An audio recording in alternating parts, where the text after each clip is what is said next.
जब देश की सबसे बड़ी मेडिकल परीक्षा पर भरोसा टूट जाए तो मामला सिर्फ एक पेपर का नहीं रहता।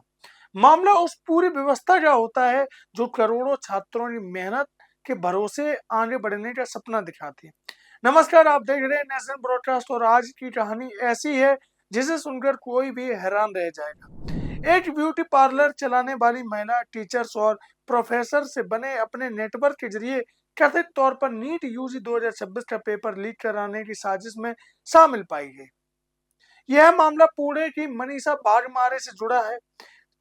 46 साल की मनीषा एक ब्यूटी पार्लर चलाती हैं और साथ ही छात्रों को ट्यूशन दिलाने का काम भी करती हैं। यही काम करते करते उनकी पहचान कई शिक्षकों और लेक्चरर और प्रोफेसर से हुई। अब सीबीआई का आरोप है कि इसी पहचान का इस्तेमाल करके उन्होंने एक ऐसा नेटवर्क बनाया जिसने नीट के पेपर तक पहुंचने की कोशिश की। 14 मई 2026 को सीबीआई ने मनीषा भागमारे को गिरफ्तार किया और उनके साथ रिटायर्ड टीचर पीवी कुलकर्णी भी पकड़े गए। बाद में 57 साल की बायोलॉजी लेक्चरर मनीषा गुरुनाथ मंधारे की गिरफ्तारी ने इस केस को और भी बड़ा बना दिया। सबसे चौंकाने वाली बात यही है कि सीबीआई के मुताबिक मनीषा मंधारे उस टीम का हिस्सा थी जो नीट यूजी 2026 के सवाल तैयार कर रही थी। यानी सवाल सिर्फ बाहर से नहीं आए बल्कि जांच एजेंसी को शक है कि अंदर से भी मदद मिली है। बताया जा रहा है कि मंदारे को बॉटनी और जूलॉजी के फाइनल पेपर तक पहुंचती और यहीं से कथित खेल शुरू हुआ, सवाल बाहर पहुंचाने का और फिर उसे पैसों के बदले बेचे जाने का। रिपोर्ट्स के मुताबिक मनीषा बागमारे ने ऐसे छात्रों की तलाश शुरू की जो मोटी रकम देकर पेपर खरीदने को तैयार हो।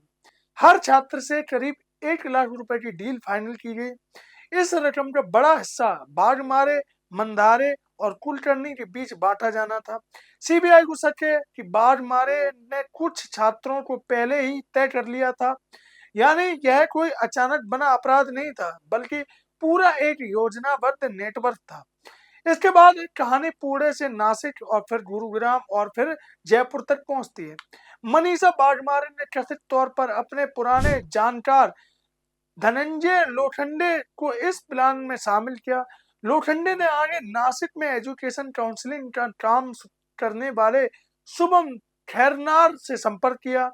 आरोप है कि बागमारे से मिला पेपर आगे खैरनार तक पहुंचा और वहीं से पीडीएफ फाइल्स गुरुग्राम और जयपुर के लोगों तक भेजी गई। अब तक इस मामले में 10 आरोपी गिरफ्तार हो चुके हैं, लेकिन सीबीआई का मानना यह है कि यह सिर्फ शुरुआत है, अभी और भी कई आरोपी पकड़े जा सकते हैं। अब यही बड़ा सवाल सामने आता है कि आखिर पेपर बाहर गया कैसे, क्योंकि जिस जगह पेपर तैयार किया जाता है वहां सुरक्षा काफी ज्यादा होती है। मोबाइल, इलेक्ट्रॉनिक गैजेट्स, यहाँ तक के छुपे हुए कैमरा, पेन भी अंदर ले जाने की इजाजत नहीं होती। इसलिए अगर पेपर सच में बाहर आया तो शक सिर्फ बाहर वालों पर नहीं जाता, जांच एजेंसी को यह भी शक है कि इस काम में अंदर के लोग भी शामिल हो सकते हैं। और जब कोई परीक्षा सिस्टम सवाल तैयार करने वाले लोगों पर ही इतनी निर्भर हो तब एक छोटी सी चूक भी पूरे ढांचे को हिला सकती है। सीबीआई की जांच में एक और अहम बात सामने आई। कई आरोपियों ने अपने फोन से चैट, फोटो गैलरी और डिजिटल फाइलें डिलीट कर दी थी। कुछ लैपटॉप से भी डेटा गायब मिला।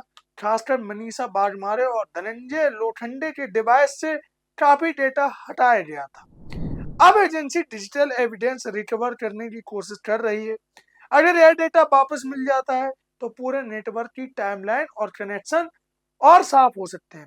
कितने लोग इसमें शामिल थे, किसने किसे क्या भेजा और पैसा किसे किस रास्ते से मिला, ये सब कुछ अब डिजिटल ट्रेल से सामने आ सकता है। लेकिन इस पूरे मामले का सबसे बड़ा नुकसान एक बार फिर छात्रों को ही होगा।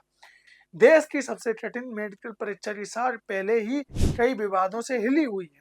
अब अगर यह आरोप सही साबित होते हैं तो भरोसे की आखिरी परत भी कमजोर पड़ जाएगी।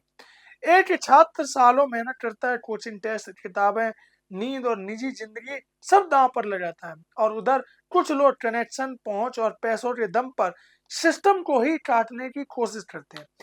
यही फर्क भारत के लाखों छात्रों को सबसे ज्यादा चुभता है।